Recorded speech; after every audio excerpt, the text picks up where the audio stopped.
waiting, I did set up a couple of quizzes on my Zoom. Now I'm trying to figure out how to have them show up here, but that may not be possible.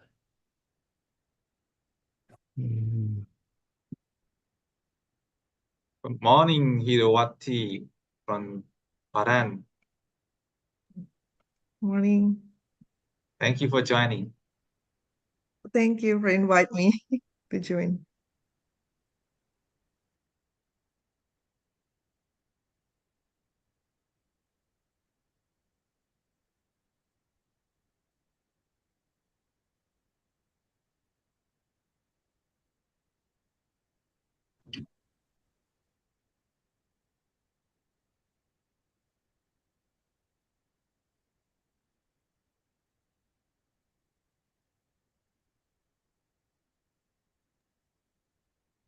So now, Professor Dele, you are host now.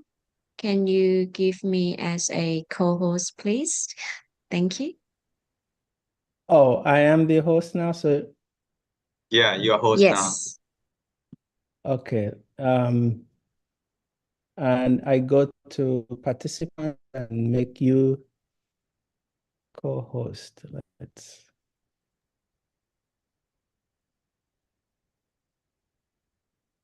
Interesting. now. I only Morning, see two. Mary.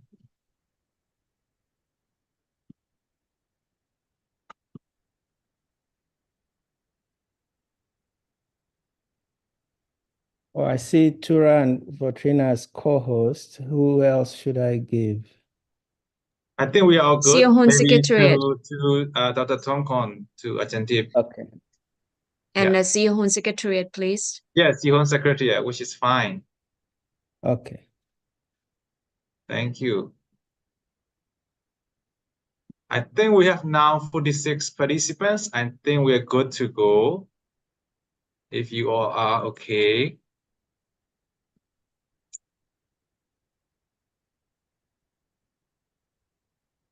Yes.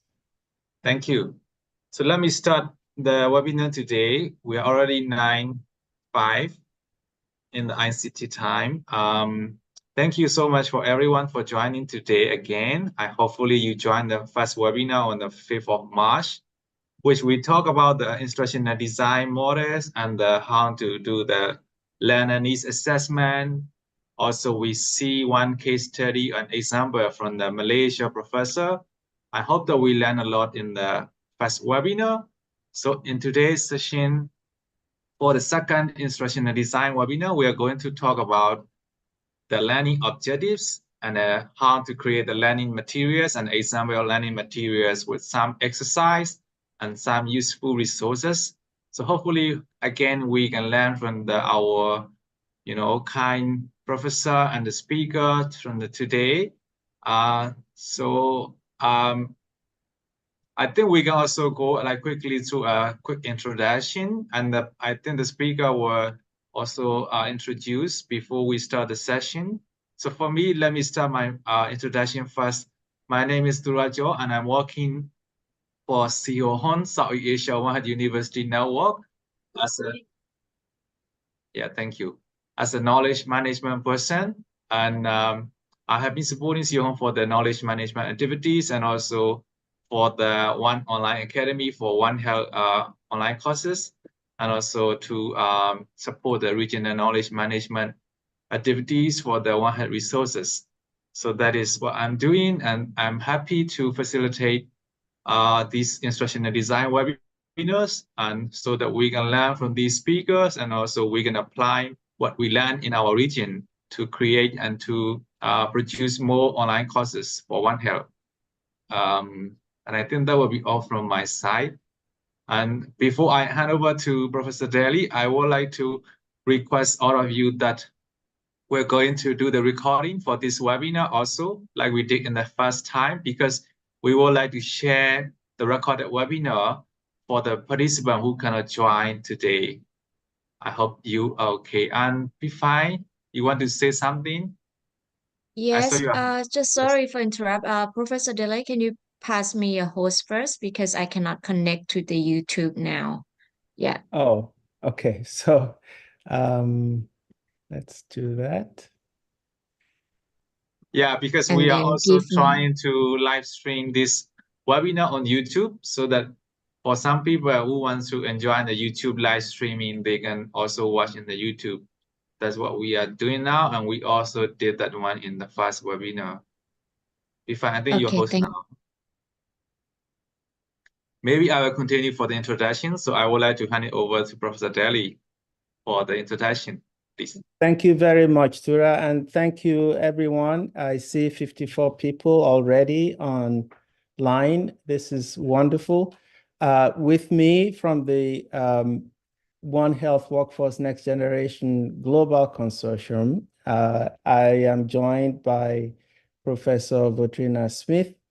I see Sonia Neumeister, Cheryl Meehan, and there may be others who will join later, but this is the core team that's been working behind the scenes to bring you this series of instructional design webinar series.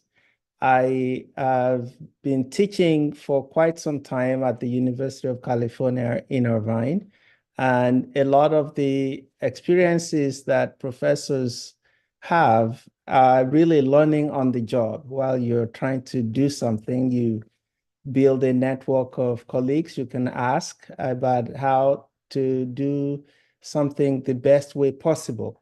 So that's why we call this webinar series the best practices. It doesn't mean that you will not come across ways of doing things differently, because a lot of what you learn should be templates that you can build on, and hopefully that community of practice is going to be more formalized as a SEAOHUN program, and it will continue to grow. So we're using this set of 3 webinars to sort of kickstart the process. As we go through the program today, please feel free to share your thoughts through chat. Also, if you have questions, clarification, maybe wanting me or another speaker to slow down, please feel free to raise your hand. I'm sure we have enough people watching all the participants, and I can also pay attention to somebody raising their hands, but it's not usually that visible to the speaker. So please feel free to do so. If it's desperate, just unmute and say something. We're all colleagues, and we want to make sure that this is the best time you have dedicated to this exercise. So this is the second in the series of our program. And I wanted to remind you, some of you may not have been present in the last edition, the first webinar, which occurred early in March.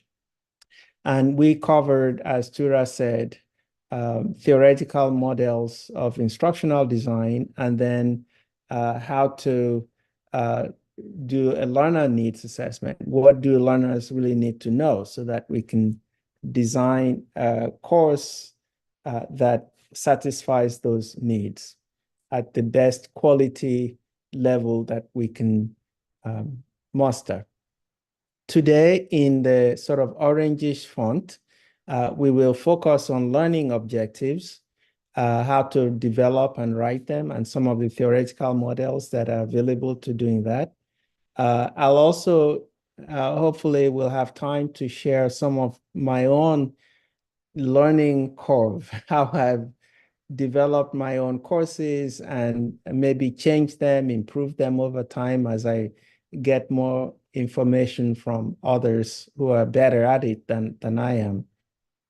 And then we'll have some time to also talk about creating learning materials, session plans, storyboards. And then in a couple of weeks, in April, early April, we'll have the third of the webinar series.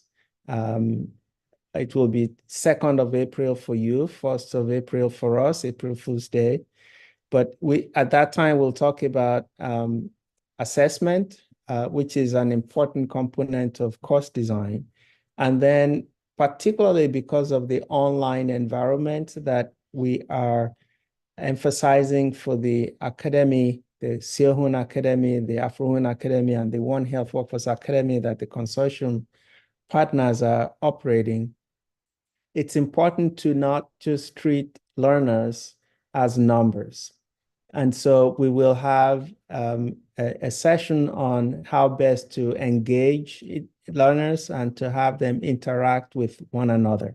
It's actually quite important and I think easier to do in some ways when you're in an online environment than in a physical situation because of logistics and differences in time zones and opportunities to actually meet in person might be fewer and far between. And SEAOHUN is a regional academy, and having tools for networking within a course and even after the course is just important. Okay, so for today, as Tura said, we're already a little bit behind setting the agenda. And then I'll spend some time, I think we still have a few minutes to sort of look at what we did last time and the homework that we all went home to do for, how to develop learning outcomes and write statements on Jamboard and using artificial intelligence to sort of verify what we've been doing. And then I will dive into the main topic of my presentation, which is using some templates for developing learning objectives. And this is an important activity within the framework that we adopted, which is backward design, but we'll introduce Bloom's taxonomy. And then we'll spend some time. Professor Woutrina Smith will come and talk to us about creating learning materials. And then hopefully we can have some case study and practical applications. I have some of that in my presentation, which are just examples of courses I'm teaching right now and that I taught last quarter. And hopefully we'll have time for discussion and talk about the next steps, which is the April webinar. But at any point, if you want to add to the agenda in terms of questions you want us to go back over and explain, please feel free to do so. I showed this slide last time, and I always like to reinforce what we talked about, because in a way we bring it back with additional emphasis and it makes what we're trying to convey stick. And that's part of teaching, right? It's like you repeat some things in different ways, different perspectives. And I think students sometimes complain about, oh, but we already talked about this. Well, part of the repetition is to make sure that using color, imagery, all of those things help make the lesson actually stick. So the outcomes that we talked about last time, I want to emphasize that I really hope that almost all of you have experience in teaching and course development or co-teaching.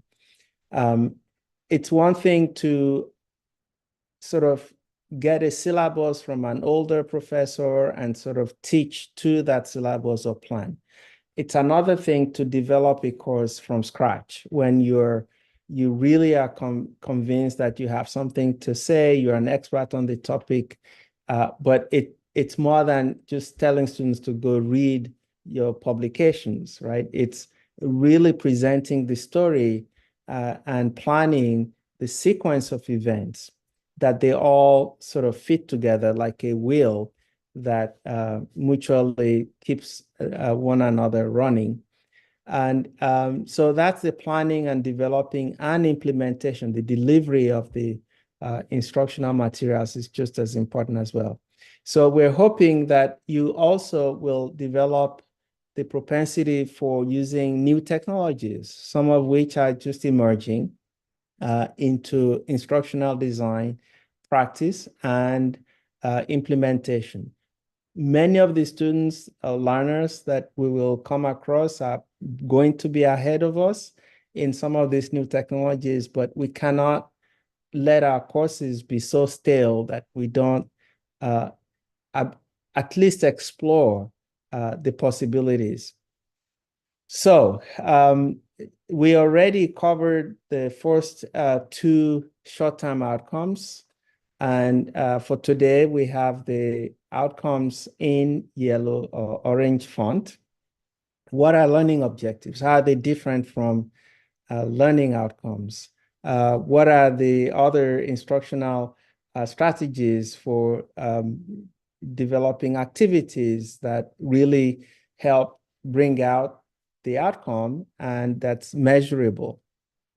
So long term, you know, I introduced AI last time. There will be more opportunities to explore that. So utilizing instructional technologies, all the learning platforms that are different from one another, but all try to do the same.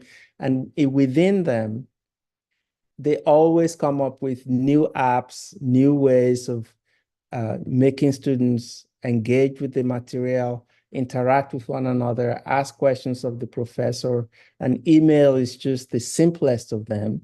But you know, you can entertain emails from your students, but on the web, there's so much more that you can do. And then creating instructional materials. And then finally, next time we'll talk about implementation and assessment. So the longer term outcomes, which we also brought up last time, is that we all join or be open to communities of practice that allow us to develop standards for the SEAOHUN Academy in terms of not just ethical standards and practices, learning professionally from one another, collaborating and communicating regularly. Courses that are being taught across universities in the network should have similar sort of outcomes. So when learners come out of a course in, let's say, risk analysis, and they take it in Vietnam or Thailand or United States or Uganda, employers should be able to say, yes, we understand that this is a competency-based course and it's taught more or less the same with different regional or local examples and case studies, but identical in terms of the outcome that employers need. And then that there's an ongoing innovation. So last time, and I do want brave people to speak up here. Last time, after we went through the exercise of learning what the theoretical models of instructional design are, and we thought of the backward design where you begin with a learning outcome, and then you go to how will you measure that outcome, and then you start developing materials or objectives.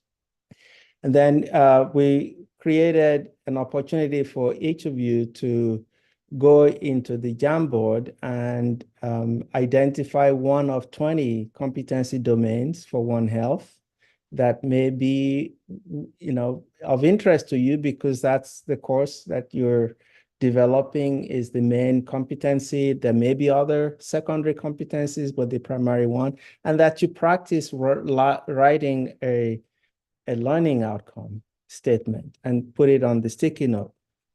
Before we left last time, it was already populated, but I noticed that some competency domains were not populated with sticky notes. That may just be the reflection of the expertise in the group. we have about 65 people now online, and we have 20 competency domains. So I would hope that at least there will be one person for even the least popular of the competency domains. When I look at other One Health competency frameworks, we have a lot in common.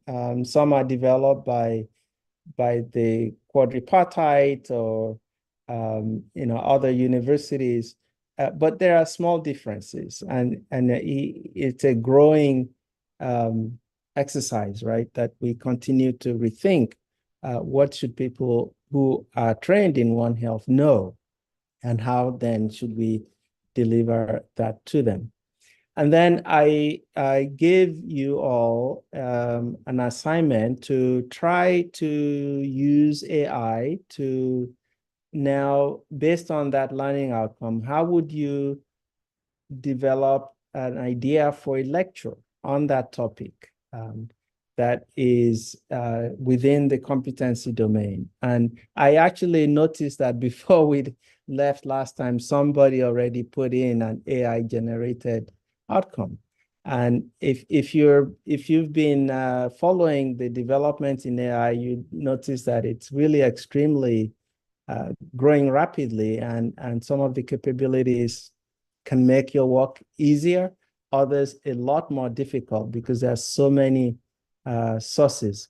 So I don't know for sure if I will be able to do my poll. I don't see it here, but what I have, and we can do this at another, or maybe we'll troubleshoot before we leave today, and we can make this possible for you all to do. But I created 3 polls. One is, the relative importance of the competency domain that you selected in your course. So you have a chance to go through all 20 and sort of rank them. And the second one are questions about the writing learning outcomes and lecture development, and what you wrote and what AI was able to show, what differences there are, and then the course design process. So they're pretty long, and we may not be able to cover them all in this 1.5 hours that we have, but I want to make sure. It may be something in my Zoom setting. I think I am host still, but I don't see those polls. But instead of, we can do the polls later. I just want anybody to volunteer to tell us about the competency domain that they put a sticky note on in Jamboard, and what learning objective they wrote, if they remember that, and whether or not they were able to use AI to draft a lecture sequence of activities. So who's going to be our volunteer today? We probably should hear from at least 2 or 3 people. Let me stop sharing so I can see everybody. Who wants to volunteer for the exercise from last time? Tell us what they did.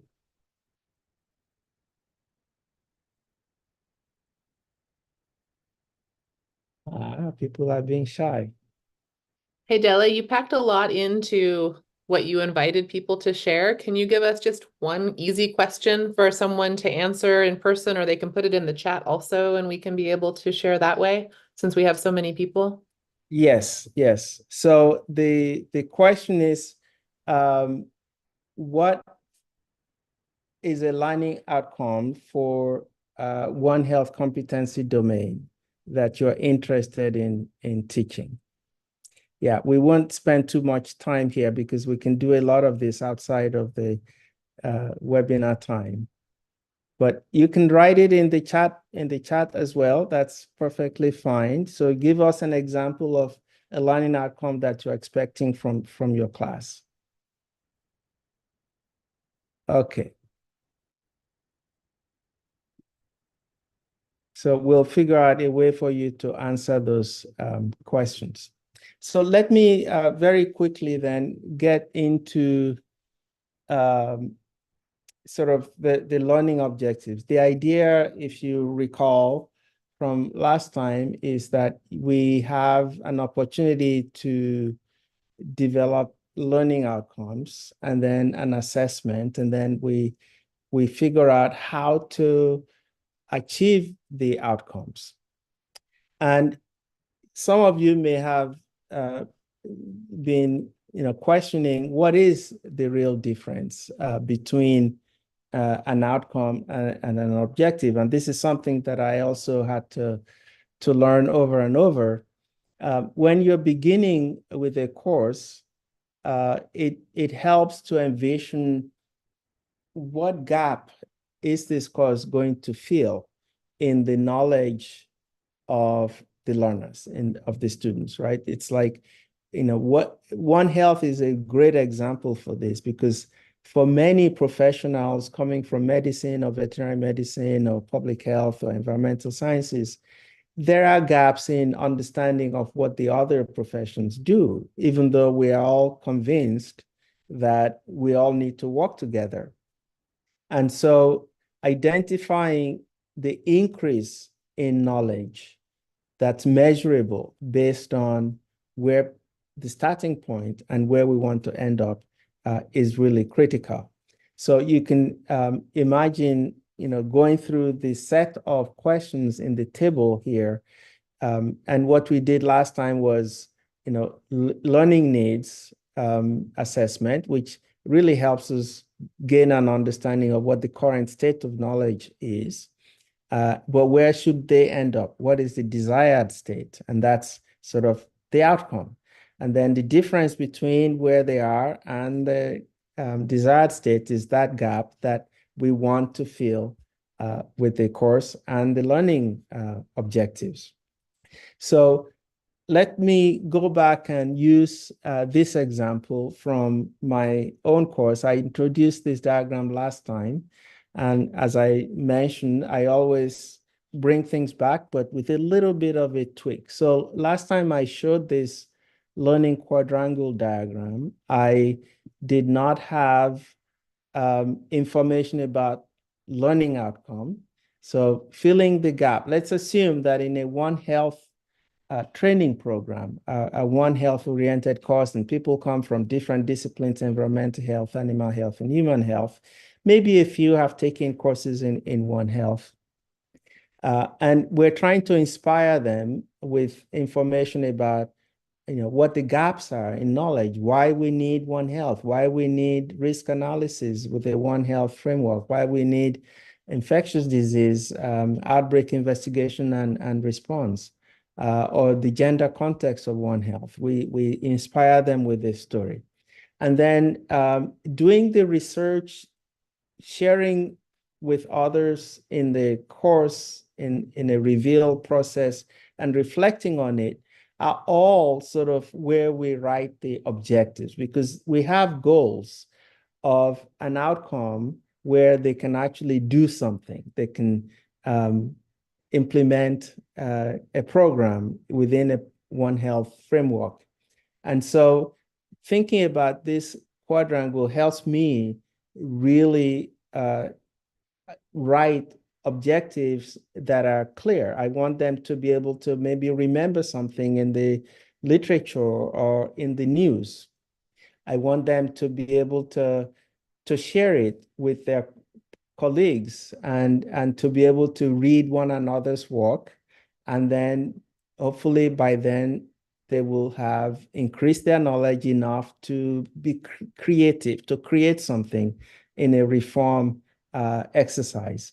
So if a reform exercise is worthy enough, it can win a prize that can then be the outcome for the class. But it's a collaborative effort. They've all learned from one another, and we've stimulated that by the kinds of exercises that are linked to the learning objectives.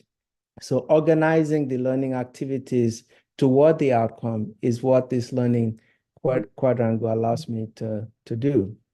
So in short, one can begin, as we've done in the last webinar, about what these outcome statements are. And I can see there are eight comments in the chat box now.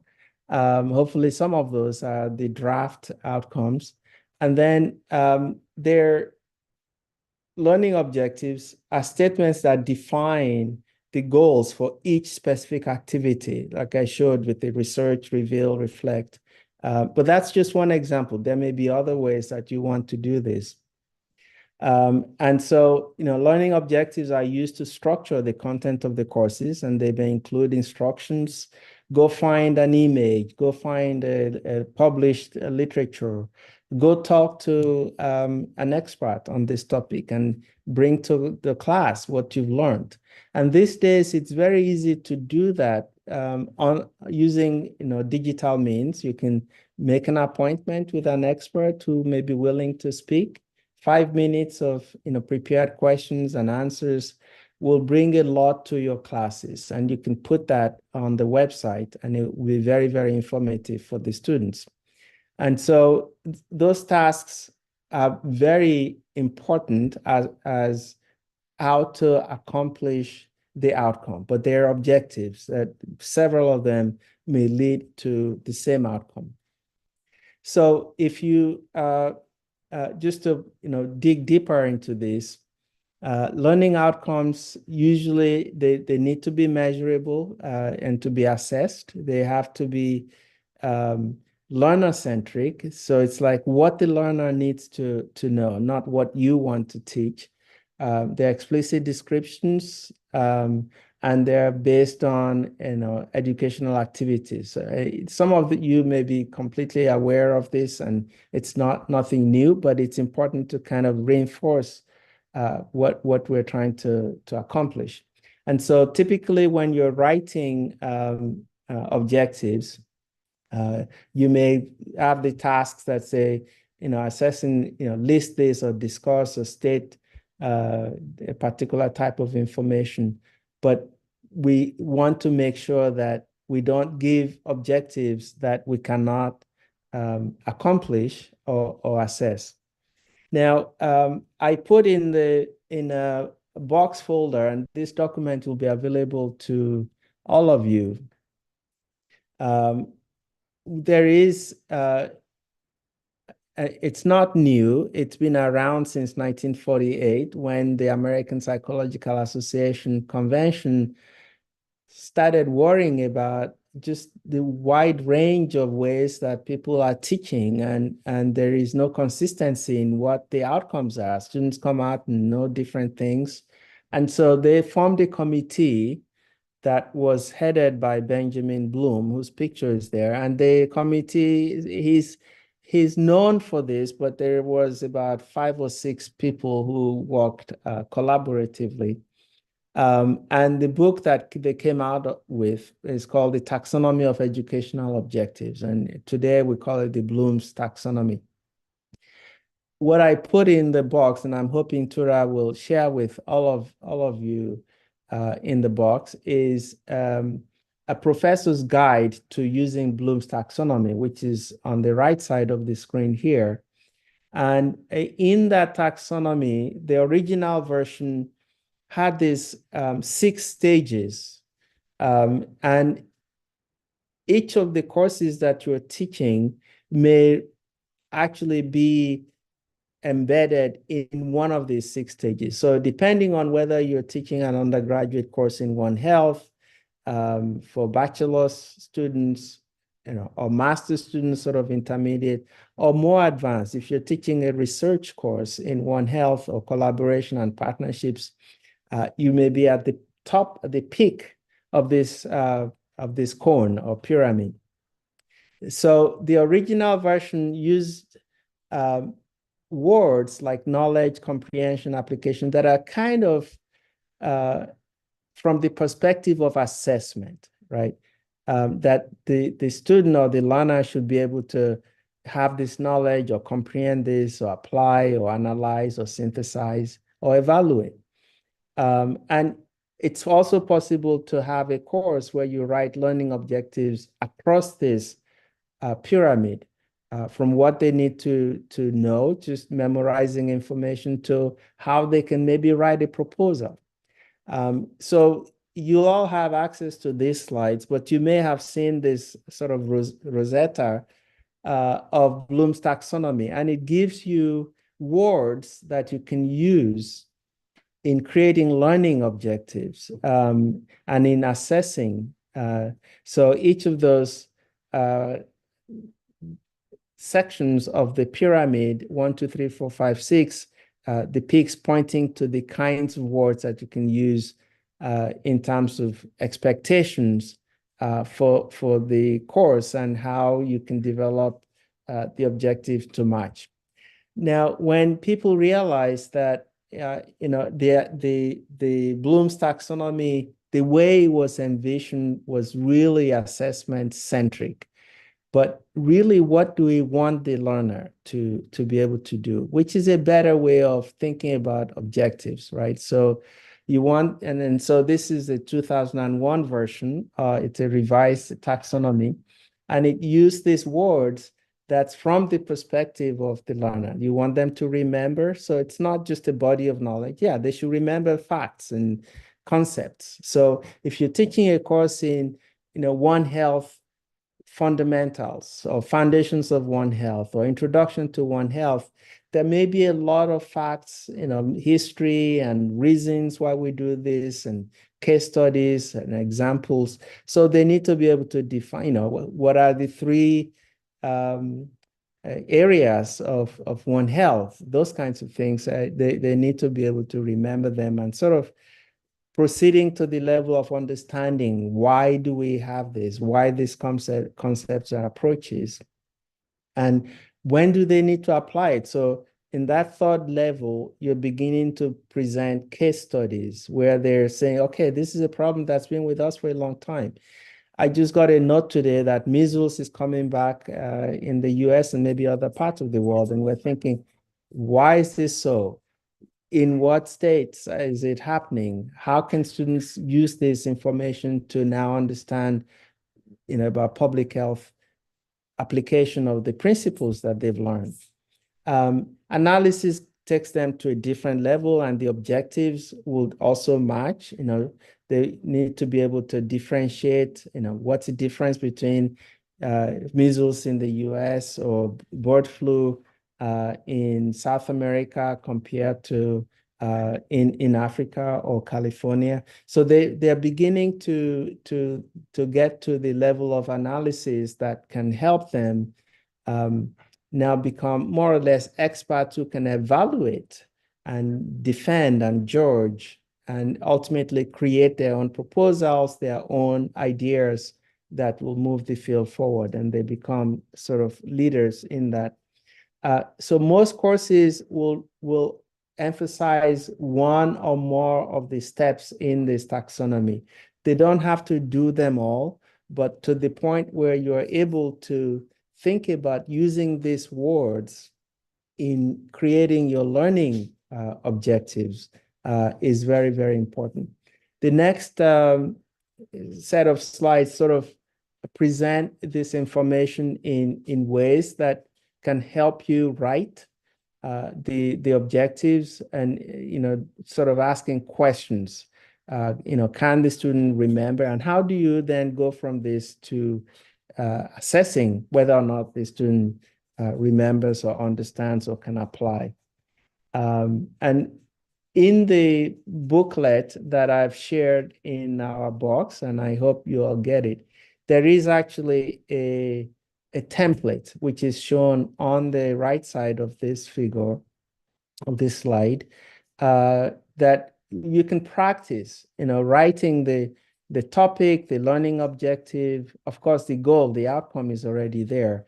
But then what kinds of activities or strategies can you use to really deliver that on that objective? So pictures, modeling, discussion question, and then how you bring that objective to life by telling a story, perhaps. And then you, of course, need to think about the assessment so that it's all measurable. So I encourage you to download that PDF and practice with this lecture plan. Now, I want to go back to, how you proceed from an outcome to an objective, right? So this is just one example.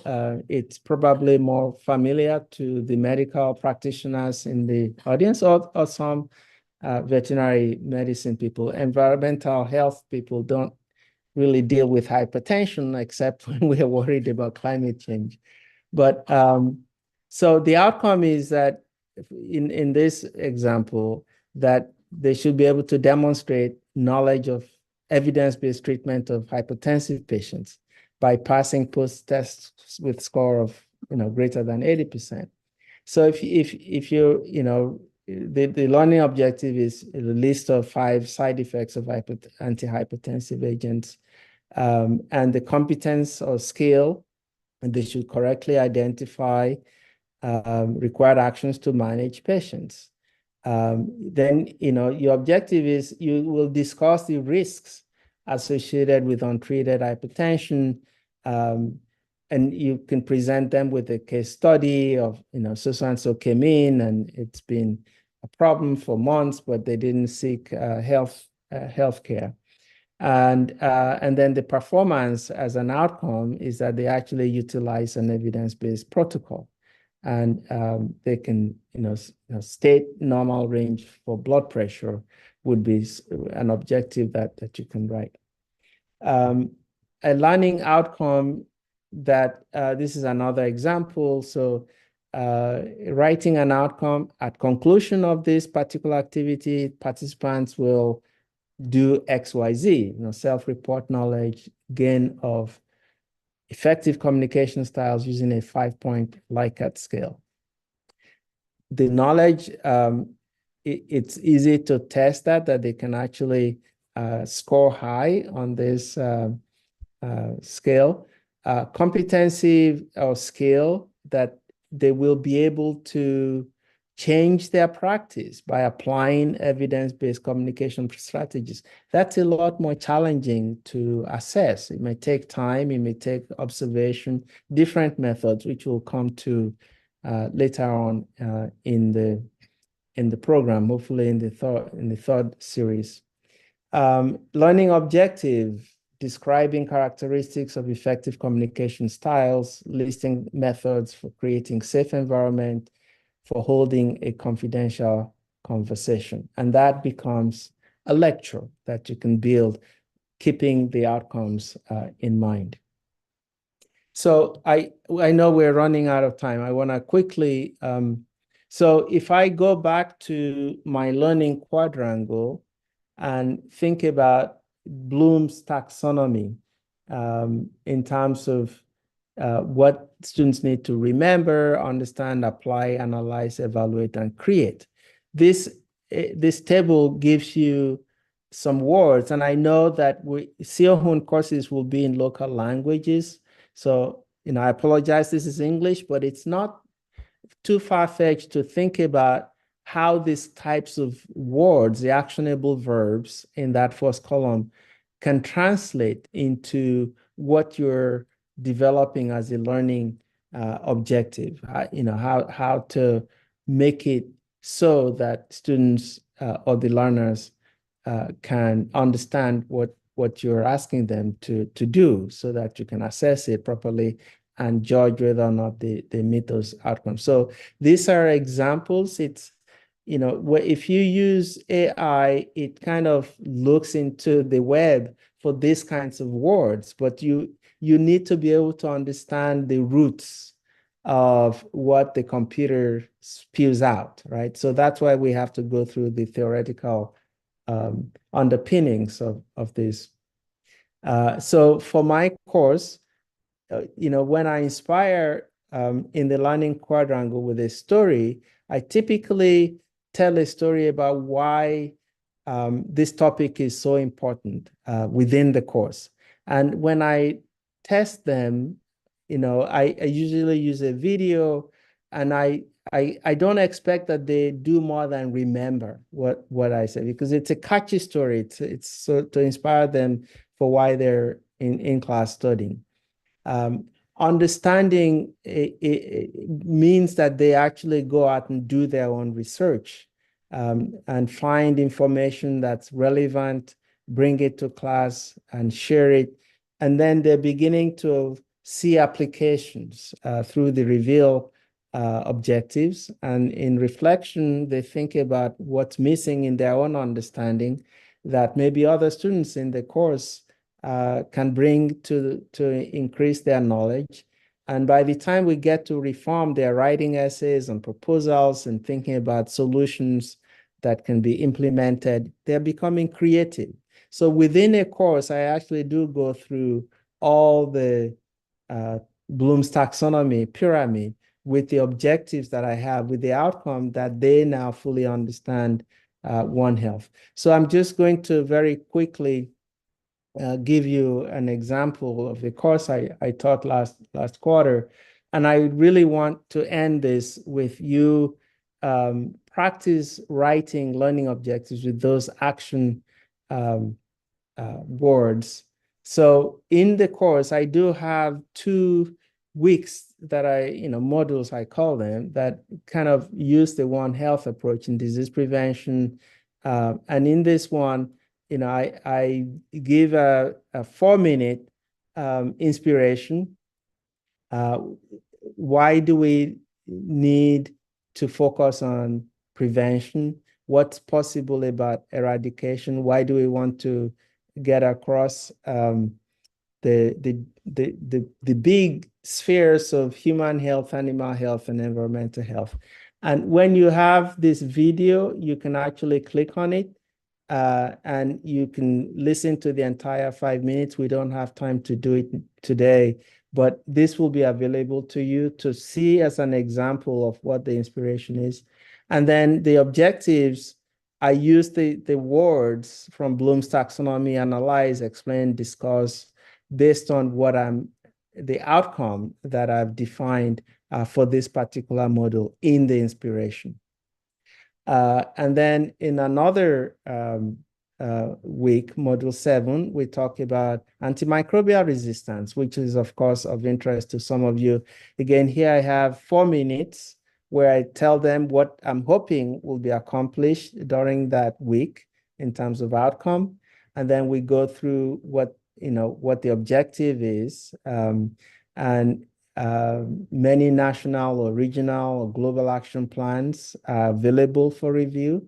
They need to be able to explain the commonalities, the differences, and the urgency of the situation. Now, I have to tell you, this is my learning. So this is what I wrote. But when I ask AI, this is our friend UCI GPT, to give me learning objectives on a lecture on antibiotic resistance within the framework of One Health based on Bloom's taxonomy. So you can see the prompt there. It gave me 6: remember, understand, apply, analyze, evaluate, create. And you can see those key words: identify, describe, and so I'm now able to compare what I did just using my own head and my understanding with what else is available out in the whole World Wide Web that AI can help me design a course that may be better. I don't necessarily have to agree with everything here, but it certainly was very helpful. So this was the prompt that gave me that that set of questions. And I've updated the course. I used some of this in the updated course. I think I'm gonna end here, but it's just that I want you to be able to use the tools available to you, the Bloom's taxonomy and AI to compare and contrast what you're able to design in your courses. So I'm going to pass it on to Professor Smith, who will talk to us about creating course materials. And then I'll troubleshoot what we can do with the quizzes. Thank you. Thanks, Dele. I think you may need to be the organizer of the meeting to do quiz questions. So maybe Yeah. just give them to SEAOHUN in the future and they'll be able to load them. But we have learned a lot from Professor Dele. Thank you so much. We're about 50 minutes into our webinar. So I'm going to try and be brief because I'm sure Tip also has lovely things to share with you from her perspective in the Southeast Asia region. But my name is Woutrina Smith. I wanted to share with a few slides a few of the things I found very helpful in creating online learning content. So while I pull up that slide, I have a question for you, and I'll type it in the chat box. I have two questions, actually. What is something that you like about teaching online? What is something you find challenging about teaching online? So I was going to do a Mentimeter poll, which is an easy online tool that you can use, and we'll make the instructions available for how to do it, or maybe we'll use it in the next session. But those are the two questions I wanted to just be able to let people respond to in the chat box if things come to mind. What do you like about being able to teach online? And what is something challenging about teaching online? Because sometimes we find by sharing our experiences, we're able to discuss solutions as well. So feel free to answer those two questions at any point if things come to mind while we're doing our time together today. Here is my share screen, and I'm going to go to present mode here. Okay, I think we're all set. So I will very briefly share a little bit of my experience in case that's helpful to you. I would invite you to email any of us, Professor Dele, myself, Professor Tip, because I would be happy to schedule a meeting to talk about your interests and your course design. If you would like to go over things together, that's certainly very possible. We don't need to do the Mentimeter poll right now because we're a little short on time, but it is a really nice tool that you can use. It will create a QR code. It will give you an easy way to get feedback from your learners. So we can demonstrate that maybe in the next session. I think it's helpful, and thank you, Sonia, for creating that. A couple of things I wanted to think about that have been very useful for me in designing online content. The backwards design process, which at first sounded very theoretical, has actually been very practical for me. So if you think about the learning outcomes for the course that you want to teach, then you're thinking about what you want your students to know, what they should be able to do by the end of that course. If I've already identified that at the beginning, then I'm able to decide how am I going to test them to know whether they have achieved those learning outcomes. So I need some form of assessment. We'll be talking about assessments in the next webinar. Different types of assessment could include quizzes, it could include oral exams, it could include practical exams.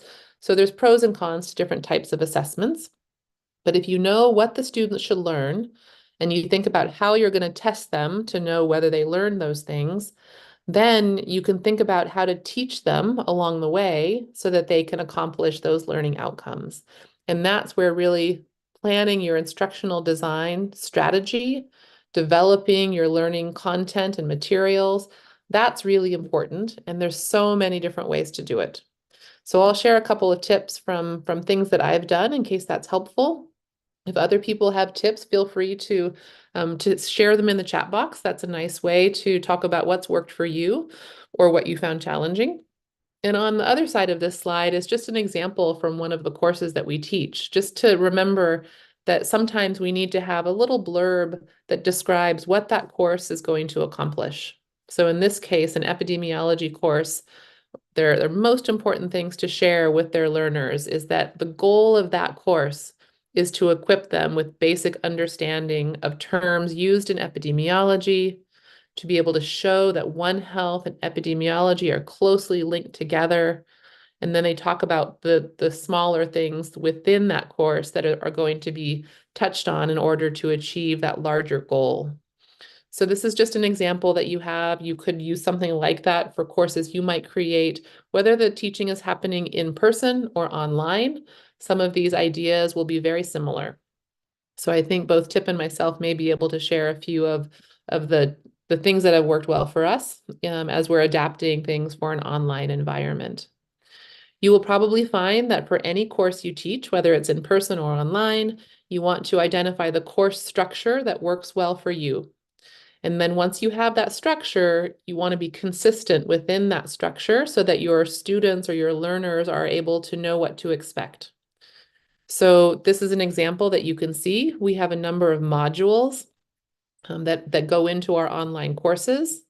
Within any one module, we will have certain topics or lessons that go within that particular topic module. And then we have different ways that we can build those topics in order to be able to create the module in a very systematic way. So if you go into the One Health Workforce Academy global site that all of you have access to, you can explore this as well, both through online tutorials that we've created that will show you how to go through this process if you have questions, also through the actual online courses that you're welcome to use in your own teaching. So you could think about how you might use parts of those courses and adapt them to your own use. And we're happy to help you tailor things or to think about how they could be useful to you for your different types of learners. But you will find in the online courses, there will be different modules that make up a course. And within each module, the content is structured with the topics in a very similar way. So we have our learning objectives first. We have certain videos or written content that we think are important for that module. Often we'll put a practical case study example, and then we'll have some sort of little assessment at the end, a little quiz that helps the learner show that they have learned the material sufficiently. And then often resources may be, additional references that the students or the learners are able to use going forward. So think about what course structure you want to use and then use it consistently. And that's been very helpful for me so that the students are able to work through that. This is a screenshot from the Global One Health Workforce Academy that is currently live. We've had over 90 countries, be able to participate in these courses and case studies. All of this is available to you to use if you would like. And so you're able to explore on this how we built those courses. Think about whether you would like to do something similar with new courses that you would create for the SEAOHUN Academy or for other purposes. But we're happy to share any of the lessons learned so that you can benefit from that and maybe not make some of the mistakes that we did in the beginning, so that it will be a little bit easier for you. But you can see there's different types of material, right? The online courses are typically 1 or 2 unit courses in the Carnegie units. The case studies are shorter practical examples. There are other things like field guides that we've used for specific training for wildlife capture, for example. Facilitator guides, which are lesson plans that can be nice for having in-person workshops where maybe you want to do activities with the group. So feel free to explore them and feel free to ask us if we can provide any additional examples. Often when we think about what we do in person for our teaching and how we can try and capture that enthusiasm and really make the learner feel like they're connected to us in an online environment, videos can be very helpful. And a video can be as simple as putting up your PowerPoint on your computer, using a Zoom meeting like what we're doing now and recording that so that you're able to talk about those slides and just have recorded yourself doing that. And then there's very simple software that can be used to edit that a little bit, and then you're ready to go for a certain piece of your course. So it can be very simple. Typically, the kind of 8 to 15 minute thing that you see mentioned on the slide for the length of the video is very helpful to keep the learners engaged. So I would say anywhere between maybe 5 and 15 minutes is kind of my sweet spot for creating a video. And then you can have multiple videos within any module in your course. But stacking small videos often keeps the learner really paying attention, and then they take a little break, and then they come back for the next one. So it can help the learning style to create many short videos. And there are very simple, easy ways to do that, or very fancy ways to do that, depending on what you would like and what the goals are for you. So the synchronous versus asynchronous idea is important to think about when you're creating content. By synchronous, I mean like what we're doing now, where many of us, all 60-something of us, are here together, talking together, able to use the chat box or discuss any things that are on these slides together. That's our synchronous activity, which can be an interactive lecture style. And that works if we can all be on the right time zone to be able to get on Zoom or whatever the learning platform will be in the same way. A lot of the courses in the Global One Health Workforce Academy that we've created are fully asynchronous. And that's because it's very flexible so that learners can do the modules of those courses anytime. They can do pieces of it at their own pace. We've created small quizzes that auto grade or give auto feedback in order to be able to move forward without having one of us live on that particular activity at all times. So there is a lot of benefit to asynchronous learning materials and course styles. And I would say actually the ideal is often a hybrid. If you can do something that has some asynchronous components to give your learners flexibility for when they will be able to do the work.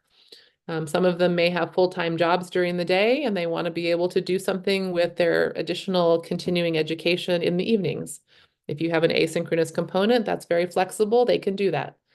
But maybe there's also a way to have some synchronous components that you're able to get together on Zoom and discuss or have the feeling of building community in ways that can also be very helpful. So you feel like you are really a group that is learning together, and that's that hybrid format.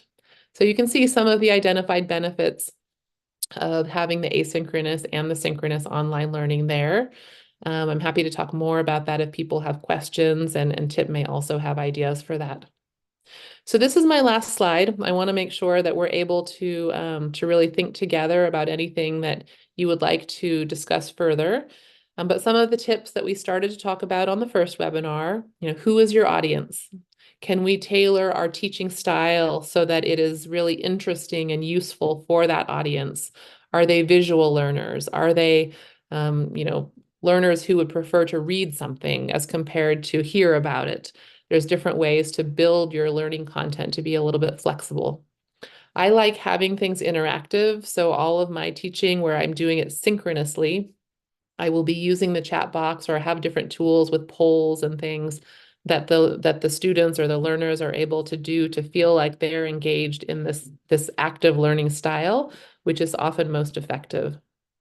We want to make sure that we are providing accessibility. So translation is sometimes really important. There's easy ways to do that with transcripts and subtitles that can help if you don't want to create something in multiple languages from scratch. And then we want to be able to have feedback, right? You want to know, what do your learners find is working well, and what are challenges that they can try and overcome as you improve the course. You might want to think about that feedback so that it's getting even better. And for the Global One Health Workforce Academy courses that we've done, we've received feedback and then we've made little changes so that hopefully we're working that out to have it work as smoothly as possible across many different time zones and styles of learners. So that process to let yourself improve has been very important, I think, for us too. So let me open the chat box for a moment here and be able to just explore a little bit about what's been shared. Let me go ahead and get rid of my screen share so we can see each other more easily here. Okay, so I'll go ahead and read through a few of those pieces just to provide some feedback in the chat, but I think I would love to, unless there's any questions that someone has wanted to ask now, I'm happy to have Tip share her experiences and then open the floor up for any further discussion that would be helpful for the group. Tip, are you ready to share? Yes, thanks, Woutrina. Yeah, go ahead.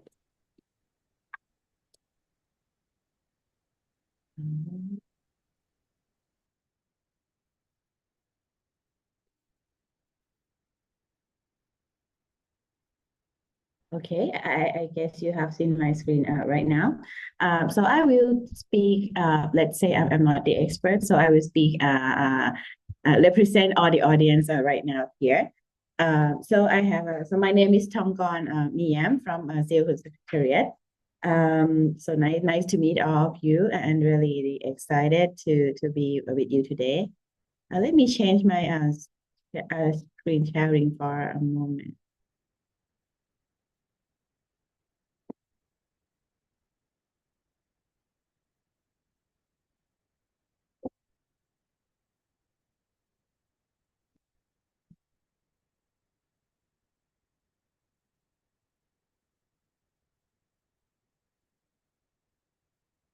Okay, I think it's good right now. So we do not have much time, so I will go very short.